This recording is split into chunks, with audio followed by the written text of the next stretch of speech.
O que é programar? Programar nada mais é do que ensinar a máquina. Então é basicamente isso. Se você tem alguma tarefa que você deseja ser automatizada, ou seja, que o computador faça para você, basta você programá-lo para isso, ou seja, você literalmente ensina o computador a fazer aquela tarefa que você faria. Por exemplo, se você tivesse que enviar vários e-mails para várias pessoas, você poderia pegar, por exemplo, e ensinar o computador a fazer isso, né? Uma pergunta-chave é o seguinte, né? Como eu ensino o computador? É aí que entram as linguagens de programação. Por quê?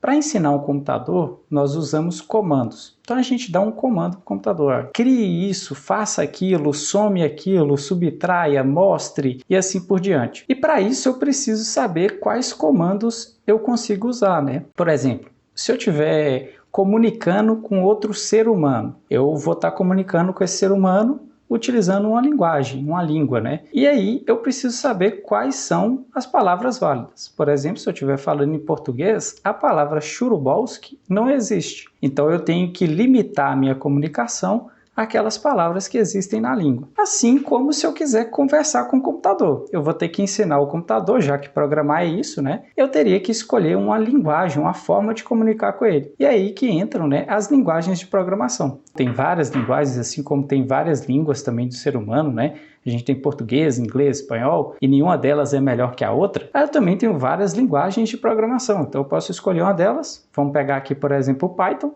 Eu tenho que programar, conversar com o computador, ensinar o computador, utilizando os comandos válidos dentro daquela linguagem. Então é basicamente isso, né? Agora, uma coisa legal é, por que programar, né? Então assim, para que serve? Beleza, eu vou automatizar minhas tarefas. Mas por que isso é importante? O que eu consigo fazer com isso? Qual é o poder disso? O poder disso é infinito, né? Então, por exemplo, eu poderia ter alguma tarefa extremamente perigosa, por exemplo, tarefa de mergulhadores de alta profundidade, que eu posso ensinar um robô a fazer isso para mim.